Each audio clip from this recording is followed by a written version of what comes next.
Mirë se vini në podcastin tonë. Sot kemi të ftuar Arianet Gojanin, student i shkencave kompjuterike, dhe do të flasim më thellësisht për temën hierarkia e memorjes. Mirë se erdha Arianet. Mirë se u gjeta. Tash unë si temë kam pas hierarkinë e memorjes, ku këtu kam me fol se si do më thonë memoria cache, gjithashtu RAM-i dhe diskjet, që funksionojnë këtu sipas hierarkisë.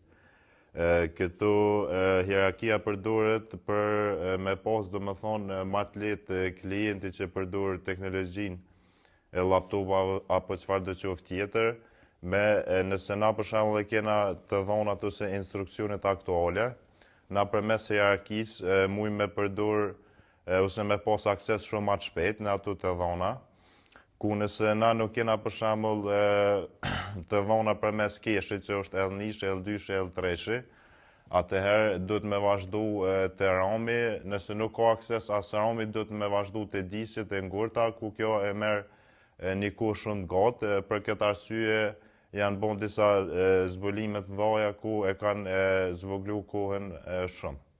Hierarkia kemi dy lloje. Llojet e para janë ato lloje që i përdorin të dhonat aktualisht, pra në rast se humbet energjia, ato të dhona humbin, por kjo është e mirë për shkak se kanë shpejtësi shumë të madhe, ndërsa kemi edhe memorien sekondare ose të jashtme, ku këto janë diskjet e ngurta, siç është hard diski, SSD-ja, ku këtu i ruajnë të dhonat edhe në rast se nuk ka energji kompjuteri.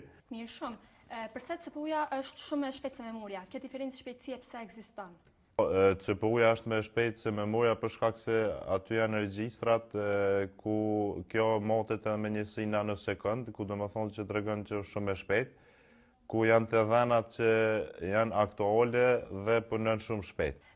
Pra, Arianet, mund të na shpjegosh edhe cilat janë avantazhet dhe disavantazhet? Avantazhet e hierarkisë janë të shumta, ndër to është edhe performanca. Do më thonë, këtu punojnë regjistrat dhe keshi punojnë shumë shpejt. Gjithashtu, efikasiteti i kostës, bine një farë kombinimi diskjet e ngurta apo me keshin dhe regjistrat, ku ato kushtojnë me lirë, ndërsa këtu pak me shtrejt dhe muj me bo një farë balanci, ku se kena problem. Disavantazhet janë, është dizajni ma kompleks, edhe është vështirë me mirëmbajt, për shkak se keshi dhe CPU-ja këtu njësit që janë aty kushtojnë shumë shtrejt. Faleminderit shumë Arianet për këtë leksion të jashtëzakonshëm, që jemi në episodin tjetër. Faleminderit.